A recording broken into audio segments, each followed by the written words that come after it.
तो भाई अगला क्वेश्चन करते हैं फिर लीनियर डिफरेंशियल इक्वेशन का। लिखा देखिए question, solve dy upon dx plus y upon x equal to x square if y equal to 1 when x equal to 1। तो अब ये भी दे रखा है भाई 7वां क्वेश्चन में, ठीक है।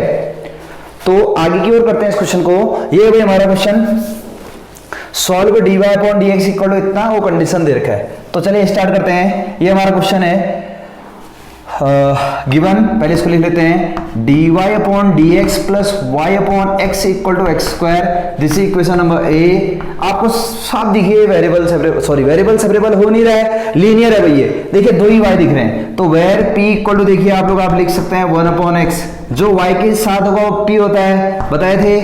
q होता है भाई जो ये, और निकालते क्या भाई इसमें, इंटीग्रेटिंग फैक्टर। सभी बच्चों को पता होगा e की पावर इंटीग्रेशन p dx होता है इसका फॉर्मूला। e की पावर इंटीग्रेशन p कितना है, देखो ये है p 1 अपॉन x dx, और e to the power integration 1 upon x का इंटीग्रेशन बोलिए, 1 अपॉन x का इंटीग्रेशन log x। e से log cancel, so integrating factor is x। e से log एलिमिनेट हो गया भाई, तो ये और ये गए तो x से बचेगा। This is integrating factor, clear.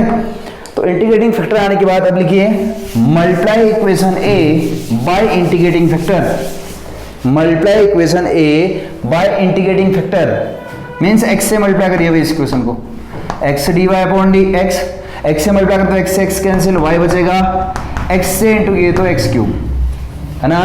अब सबसे इंपॉर्टेंट स्टेप याद होगा, dy dx of integrating factor into y, dy dx of integrating factor into y, integrating factor is x equal to x cube is there. अब करिए variable separable, dxy, dx उधर चले गया भाई, x क्यूब ऑफ dx, करिए integration, integration d इतना यही हो गया भाई xy equal to x cube का integration x to the power 4 upon 4 plus c, x power 3 का इंटीग्रेशन पता है आपको, x पावर 4 अपॉन 4। ठीक हो गया यहाँ पे भी। अब देखिए आपको क्या दिया है फिर, ये तो ऐसे आंसर है, बट आपको x और y की वैल्यू जब दी होगी वो भी पुट कर लेना है। अब इसके बाद लिखिए आप लोग, देखिए क्वेश्चन में दिया है x equal to 1 x equal to 1 when y equal to 1 दिया है। तो आप क्या करोगे, फाइनली जब ऐसा क्वेश्चन आता है दिया हो तो आपने पुट करना पड़ता है, x 1 और y की जगह 1 है। देखिए x भी 1 है भाई, y भी 1 है, रखिए x भी 1 y भी 1, 1 इंटू 1 1 रखोगे तो 1 की पावर 4 1 ही होता है भाई, तो 1/4 प्लस c, तो c इक्वल टू आ जाएगा यहाँ से 1 माइनस 1/4। तो c इक्वल टू 4 एलसीएम लो, 4 1 4 4 माइनस 1 3/4, तो c आ गया मेरे पास 3/4। तो c की वैल्यू रख ले वहाँ from equation 1।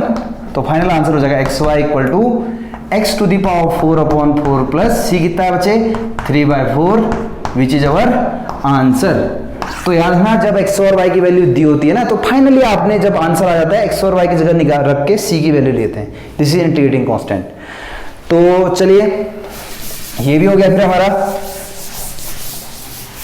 Linear differential equation की एक और अनदर फॉर्म होती है भाई। एक तो था वो dy upon dx plus py equal to q, but यहाँ उल्टा हो जाएगा। वहां ऐसा था, देखिए dy upon dx plus py equal to q था। अब यहाँ क्या होता है, एक दूसरी फॉर्म होती है जिसमें क्या होता है dx upon dy plus px equal to q होगा भैया।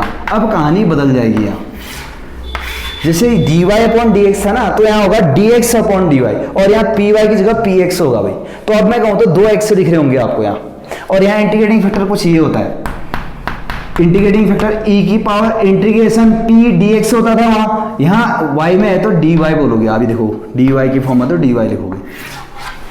चलिए क्वेश्चन से समझाते हैं कैसे होगा इसके क्वेश्चन। ये मैं पहला क्वेश्चन लिख रहा हूं, देखिए सॉल्व, आपको क्वेश्चन सेम मिलेगा भाई, वहां लिखो आपको आना चाहिए।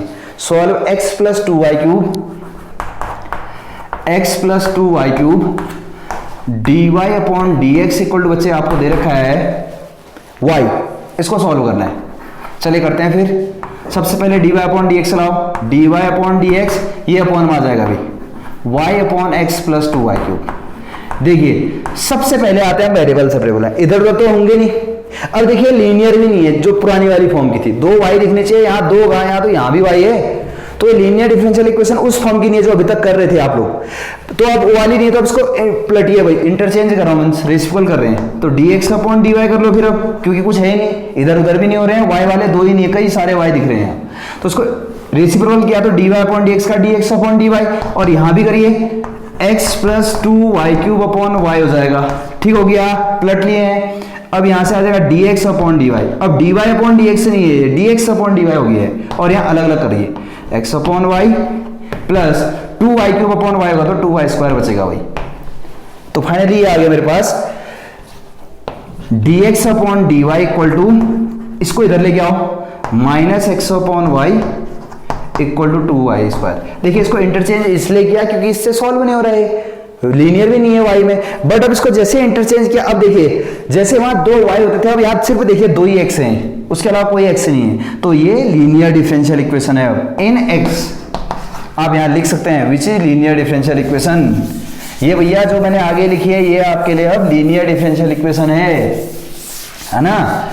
अब क्या करते हैं फिर, यहां जैसे वहां 2 y होते थे, यहाँ 2 ही x उसके अलावा नहीं है, तो जैसे x के पीछे यहाँ p होगा, p कितना हो गया, फिर ध्यान रहे यहाँ माइनस भी है सन 1 अपॉन y, x के पीछे वाला होगा p, और q होगा जो इक्वल के उधर है,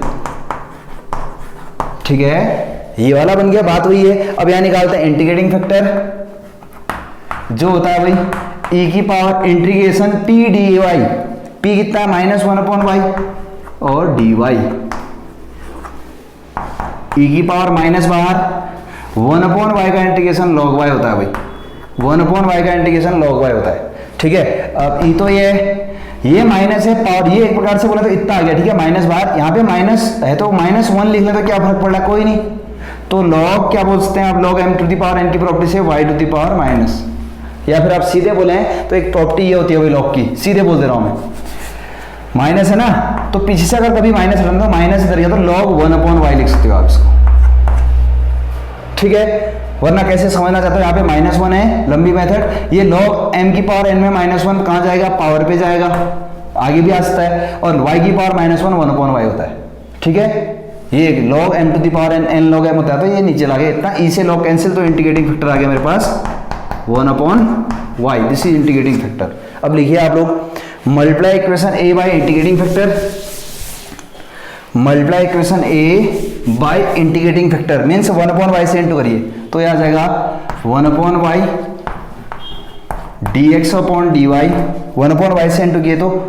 minus x upon y square, 1 upon y से इंटू किए तो 2y बचेगा, 1 अपॉन y से इंटू किए, 1 अपॉन y से किए तो यहाँ y स्क्वायर, 1 अपॉन y से करूँगा तो एक y कट जाएगा, और यहाँ पे सबसे important step dy dx of नहीं, dy dy ऑफ, क्योंकि y में dy dy चल रहा है, dy dy of integrating factor, this is 1 upon y into x हो जाएगा, वहां का बिल्कुल अपोजिट है, वहां इंटीग्रेटिंग फैक्टर इंटू y था तो यहाँ इंटीग्रेटिंग फैक्टर इंटू x है, और यहाँ 2y, इसका डेरिवेटिव कर ले, यहाँ पे वही स्टेप आएगा, बस ये तरीका है यहाँ पे करने का, इसका डेरिवेटिव करिए, यही आना है। अब यहाँ पे वेरिएबल सब लिखो, dx अपॉन y हो गया भाई, यहाँ पे तो ये x अपॉन y है, ये dy वहां पे जाओ, 2y dy हो जाना है, इंटीग्रेशन करिए। अब इंटीग्रेशन d इसका यही होता है भाई, इंटीग्रेशन dx क्योंकि x होता है, इंटीग्रेशन d है ये, और 2 तो ये y की पावर 1 का इंटीग्रेशन y की पावर 2 अपॉन 2 प्लस c, 2 से 2 कैंसिल, तो आंसर आ गया x upon y equal to y square plus c, okay.